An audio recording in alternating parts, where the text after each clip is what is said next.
Artinya, kalau Nabi SAW saja sakit, apalagi kita. Kita juga pasti sakit. Tidak ada orang seumur hidup sampai mati nggak pernah sakit, itu nggak mungkin. Cuma tinggal berat atau ringannya saja. Ada sakit-sakit kata para ulama yang sifatnya memang umum. Allah Subhanahu wa taala datangkan untuk umumnya orang, seperti flu, demam, ya. Sakit kepala, sakit gigi. Ini semua orang kena. Umumnya begitu. Nggak mungkin orang seumur hidup nggak pernah sakit kepala. Nggak mungkin orang nggak pernah demam seumur hidup. Nggak mungkin nggak pernah flu, batuk. Sudah umum. Ini sudah standar Allah Subhanahu wa taala datangkan. Gunanya, tujuannya untuk memberikan penjelasan kepada hambanya tentang nikmatnya kesehatan. Ada penyakit yang datang disebabkan karena perbuatan hamba itu. Dan ini kita bagi dua. Ada yang dia sebabkan dari diri dia sendiri. Ada yang disebabkan dari pendapatan dia. Misal diri sendiri begini. Ada orang sengaja ugal-ugalan, balap-balap. Akhirnya tabrakan. Patah kakinya. Ini perbuatan dia sendiri. Orang narkotika, sengaja suntik-suntik badannya. Dia sendiri yang buat masalah. Pergaulan bebas, hamil di luar nikah. Dia sendiri bikin malu, rusakin namanya. Ya. Ini nggak perlu terjadi, nggak boleh ini. Allah SWT larang ini. Dalam Al-Quran Allah berfirman, A'udzubillahi minasyaitonirrajim, wa la tuhliku anfusakum. Jangan binasakan diri kalian. Tapi maaf saya nggak ingat di ayat dan surah apa ini. Tapi jelas ada firman Allah yang berbunyi, wa la tuhliku anfusakum. Jangan binasakan diri kalian. Makna ini kata ulama tafsir, jangan pernah jerumuskan diri kalian pada hal yang merusak nama kalian, merusak fisik kalian, merusak harta kalian, atau merusak martabat kalian. Nggak boleh ini. Nggak boleh orang sengaja mempertaruhkan hartanya, nama baiknya, nggak boleh. Kita tahu ini bahaya, jangan. Nggak usah. Gitu ya. Jangan sama sekali ngerusak itu, karena itu akibatnya ada. Kita buat sesuatu, akibatnya ada. Maka cerdaslah. Jangan masuk ke zona yang berbahaya buat kita, enggak. Enggak boleh sama sekali. Jangan binasakan diri, maksudnya jangan binasakan diri, jangan jerumuskan diri pada yang bahaya. Tubuh kita, harta kita, keluarga kita, martabat kita, semua enggak boleh. Haram dalam Islam. Jadi ini harus difahami dosa ya. Enggak boleh. Kalau Bapak Ibu sengaja ngerusak nama baiknya, mempertaruhkan hanya karena pergaulan bebas misalnya. Itu haram loh.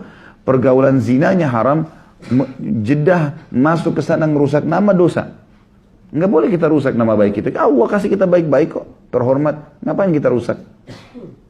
Hartanya sengaja dimasukkan pada hal-hal yang haram seperti orang main judi, nggak jelas.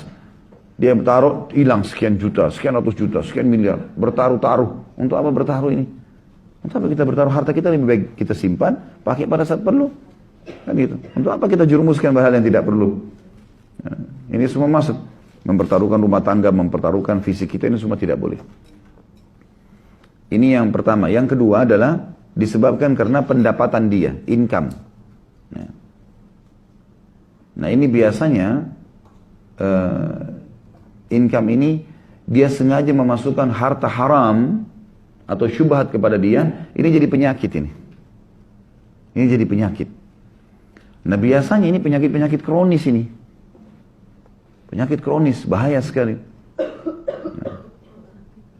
Apa saja, stroke misalnya, atau apalah, penyakit-penyakit berat. Ini umumnya kalau di muhasabah dari income. Dan kalau resep dari kami, kalau dari para da'i-da'i, resepnya untuk sembuh dari penyakit kronis, bukan medis. Ya, coba sedekah. Jadi muhasabah, kira-kira kita minta sama Allah petunjuk, sholat, sujud sama Allah, minta di sholat tahajud, ya Allah berikan petunjuk, penyebab penyakit hamba ini apa. Kalau kita merasa ada cenderung, mengingat pernah kita punya income yang salah, pernah nipu orang, masalah riba, sedekahin, niat membersihkan diri dengan itu. Itu luar biasa, cepat sekali. Karena ternyata ini datang karena itu perlakuan itu. Perlakuan ini kita tebus, ini selesai, seperti itulah. Berapa banyak teman-teman medis yang kaget dengan sembuhnya penyakit kronis. Banyak sekali. Dan berapa banyak penyakit kronis yang tidak bisa ditangani oleh medis. Seperti itu memang. Jadi harus difahami ini. Makanya dalam hadis Nabi SAW yang lain, tidak akan beranjak kaki seorang hamba hari kiamat Kecuali ditanya 4 hal. Masa mudanya, di mana dia habiskan, ya. Hartanya, dari mana dia dapat, kemana dia keluarkan. Khusus harta ditanya 2. Dari mana dia dapat, sumbernya halal atau enggak, kemana dia keluarkan. Jadi mengeluarkan juga ini harus ada tujuan. Nggak boleh kosong begitu saja. Apa ini? Foya-foya kan? Habis itu atau mendukung maksiat. Ya, nggak boleh. Dia ajak temannya, dibiayai temannya untuk nginap di hotel berzina. Saya traktir teman saya. Sodakahnya salah. Salah alamat. Nggak boleh. Jadi harus diketahui. Masuk juga di dalamnya ada 3. Ada yang ketiga saya tadi lupa sampaikan, tapi ada yang ketiga di sini. Penyebab penyakit juga adalah perilaku yang kita lakukan pada orang lain. Tapi syaratnya menyakiti. Kayak misal kita mukul orang, kita juga nanti dipukul. Ya. Ada orang menampar, dia juga ditampar. Ada orang menendang, dia akan ditendang. Namanya kisos dalam agama. Dalam hukum syariat Allah pun dibalas yang sama. Ada orang tonjok, giginya orang jatuh, dia juga harus ditonjok. Resikonya begitu. Jadi jangan heran nanti dia tabrakan giginya hancur. Naudzubillah. Dia pernah tonjok orang, jatuhin giginya orang. Gimana? Balasan datang. Ada hadis yang mulia kata Nabi SAW dihasankan oleh para ulama. Tidak ada seseorang yang menghinakan atau menyerumuskan seseorang pada suatu keburukan. Kecuali dia akan ditimpa hal yang sama sebelum dia mati. Misal gini, jangan sampai ini ya. Kalau ada orang, bapak ibu bilang begini, kamu pencuri ya? Padahal sebenarnya dia bukan pencuri. Tuduhan ini, kalau kita nggak segera bersihkan, minta maaf sama dia segala macam, pasti sebelum kita meninggal kita akan mencuri. Itu sunnatullah, nggak bisa dibantai itu. Jangan tuduhkan sembarangan kepada orang. Dia. Kecuali pasti jelas depan mata ada saksi segala macam. Kalau nggak usah. Dan tidak usah terlalu berlebihan seakan-akan kita tidak punya Tuhan. Allah ini mengawasi semua. Ubun-ubun kita ini Allah yang ngawasin. Dalam salah satu doa dikatakan Nabi SAW, nasiyati biyadik. Ubun-ubunku ada di genggamanmu. Allah setiap saat bisa cabut roh seseorang, bisa pincangkan kakinya, bisa tabrakan, bisa mati. Nggak usah terlalu berlebihan. Ada orang ini zalimi saya Ustaz. Ya biarin aja. Kita ikhtiar. Ada sesuatu yang kita bisa lakukan, kita buktikan ini. Tetap berlaku fitnah, biarin. Makin berat dia melakukan fitnah, maka makin berat hukuman buat dia. Kebodohan orang yang menganggap, si fulan bisa ditipu, di satu pengajian bisa ditipu semua. Nah, makin banyak musuhnya, makin berat hukumannya. Zina sekali beda hukumannya dengan 10 kali zina. Makin berlarut seseorang pada dosa, makin berat hukumannya. Makin berat. Ya. Jadi harus digarisbawahi poin ini. Jangan pernah sakiti fisiknya orang lain. Saya sudah bilang kalau ibu dan bapak sekalian diajak bertengkar, tinggalkan. Kamu begini, kamu udah aja bertengkar. Sudahlah, terserah kamu. Saya benar, ya sudah kamu benar. Sudah bapak, tinggalin aja. Nggak usah bertengkar. Nggak perlu, nggak ada gunanya bertengkar itu. Akhirnya kita emosi juga, akhirnya kita kata-katanya juga kasar, dia kasar, kita kasar. Dia dosa, kita dosa. Ya, kan rugi. Untuk apa bersih tegang? Nggak usah. Kalau kita lewatin saja, mungkin ada sedikit sakit hati, sudah nggak apa-apa. Tahan, sudah pergi aja. Sabar. Kita sudah belajar tadi. Sabar termasuk dia bertengkar adalah terima, oh ini cobaan dari Allah, sudahlah, terus tinggalkan. Ikhtiar kita itu. Gak usah ribut, gak usah bertengkar, gak usah. Ada hak kita diambil baik, hak kita besok tuntut. Dengan cara apa yang bisa kita tuntut. Ya. Jadi tidak usah habisin umur situ, tidak ada gunanya sama sekali. Kalau sampai seseorang pun membahayakan, maka bisa saja. Ada orang, dia mau membahayakan orang lain, Allah langsung hukum. Banyak kasus terjadi begitu. Ya. Luar biasa gitu. Salah satu kemarin kita sempat ada acara pengajian tabligh akbar di Makassar. Waktu sudah lagi sementara berjalan tabligh akbar, rupanya ada satu orang datang, entah benar atau enggak, tapi mengaku seperti aparat keamanan. Terus kayak marah-marah gitu, kesannya gitu. Subhanallah, baru dia tanya, mana ketua panitia ini? Dia lagi di atas motor. Entah kenapa, dia sendiri menggas motornya, jatuh, giginya jatuh, berdarah, segala macam. Kuasa Allah, kita tidak tahu innamal amal binniat, ya. Bahaya sekali. Nggak perlu kita masuk ke zonanya orang lain. Sudahlah, jadi hamba Allah yang patuh. Kita jadi diri kita sendirilah. Kita makan, urus diri kita sendiri, ya. Nggak usah cari tahu. Gitu. Sesuatu yang dijangkau oleh mata, kalau benar dukung, kalau salah, larang. Sekali lagi saya bilang, jangan campur urusannya orang lain. Nggak perlu tahu tetangga ganti AC baru atau enggak. beli mobil baru atau enggak usah. Jangan tetangga beli AC, kita yang kedinginan. Ya. Sudah berapa kali saya bilang, ada mobil baru antar tuh nintip beli apa itu, biarin dia mau beli apa, biarin dia mau ubah rumahnya seperti apa. Inilah saya gitu. Ada orang tanya pada saya, Ustaz ngontrak ya? Iya, saya ngontrak, nggak apa-apa. Bukan aib gitu. Kenapa sih?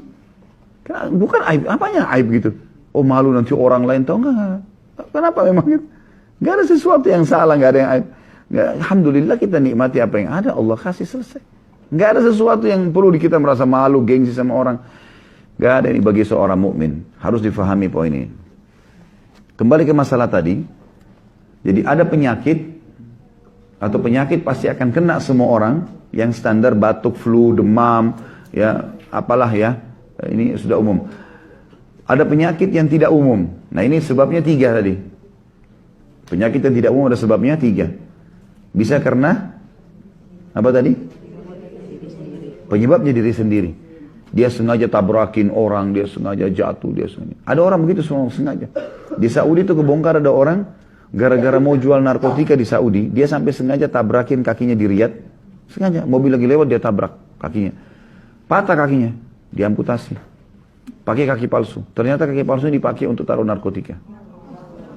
Ketangkap.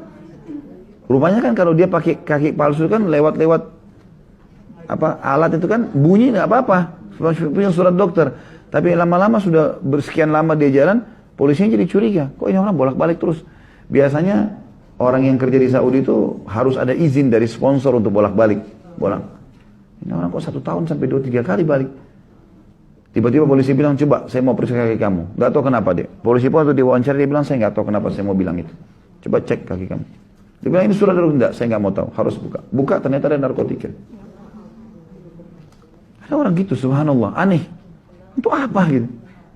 Nggak ada gunanya. Ada orang juga gitu di Saudi gitu sama. Dia tangannya entah patah atau dia pakai gip. Kemudian pas lewat bunyi tapi nggak apa-apa gitu. Subhanallah, kuasa Allah, dia masuk kamar mandi, kepleset, jatuh pecah, ketahuan ada narkotika. Kuasa, mau sembunyi di mana sih gitu? Mau kemana gitu? Sehebat apa sih gitu? Sehebat apa? Makin kita pasrah kepada Allah, makin kita ikut peraturan, makin kita jadi hamba Allah yang baik, makin enak loh sebenarnya. Jangan buat masalah dalam hidup ini. Gak usah buat masalah, untuk apa? Itu penyebab diri sendiri. Atau ya, income yang haram, mendatangkan penyakit kronis, atau mengganggu orang lain, menyakiti secara fisik atau kata-kata, semua berlaku pada kita. Nah, sudah pernah kita jelaskan hadis Nabi SAW, kama tadinu tudan. Sebagaimana kau berperilaku, kau pun akan dibalas itu. Ya. Saya sudah sempat kirimkan kemarin di Bulinis ya, kalau tidak salah ada yang RBT yang sudah direkam suara. Itu diantaranya ada yang kita rekam dan memang disengaja disebari untuk menjadi dakwah. Jadi pada saat ada panggilan masuk, itu memang panggilannya itu. Termasuk hadis tadi, balasan perbuatanmu. Selalu dengar, ingat, kama tadinu tudan, sebagaimana kau berperilaku kau akan dibalas yang sama. Hari ini kau gunjing, kau akan digunjing. Besok hari ini kau fitnah, besok kau akan difitnah. Hari ini kau mukul, besok kau akan dipukul. Tidak bisa lolos. Nggak bisa lolos. Jangan buat itu. Tidak usah masuk ke zona itu. Ya. Baik. Kemudian tentu berhubungan juga dengan masalah sakit. Pelajaran yang kita ambil adalah Nabi SAW bersabda dalam sebuah hadis, Allah tidak turunkan penyakit kecuali Allah datangkan obat bersamanya. Jadi tidak benar itu pernyataan yang mengatakan penyakit ini tidak ada obatnya. Itu mungkin penelitian sementara para medis. Kan banyak penyakit yang dulu dianggap tidak ada obatnya sekarang ada kan? Tapi yang jelas kita sebagai seorang muslim tahu tidak ada penyakit kecuali ada obatnya, itu hadis sahih. Allah tidak menurunkan penyakit kecuali Allah turunkan bersamanya obatnya. Maka berobatlah wahai hamba-hamba Allah. Berarti kita nggak boleh vakum, suruh berobat, ikhtiar. Saya nggak mau minum vitamin sekarang karena saya pikir nggak usah lah, nggak perlu. Padahal sebenarnya dia perlu. Kenapa nggak dipakai? Konsumsi, nggak ada masalah. Selama bahannya halal nggak ada masalah. Gitu kan? Ini kaidah penting dalam masalah pengobatan. Tidak ada penyakit kecuali Allah turunkan bersamanya. Tidak ada penyakit kecuali Allah turunkan bersamanya pengobatnya. Ini pasti, nggak mungkin tidak. Gitu kan? Lalu kata Nabi SAW, dan berobatlah wahai hamba-hamba Allah. Ikhtiar, silakan. Ingat, siapa yang bergerak, dia yang dapat. Itu pepatah bahasa Arab. Ya. Artinya, mengkhayal orang mau dikenal, orang mau berprestasi, lalu tidak ada hasil, tidak ada karyanya. Mengkhayal. Dia mau sembuh tapi tidak ada ikhtiarnya. Mengkhayal ini semua. Gimana caranya? Mau menikah tapi tidak ada ikhtiar. Berdoa, berusaha, memperbaiki namanya. Ya. Orang pasti akan mau. Kan gitu. Harus ada ikhtiar. Dan orang yang tidak ada ikhtiar ini mengkhayal mau jadi orang tidak punya nama, punya, nggak mungkin, mustahil. Yang bergerak dia akan dapatkan.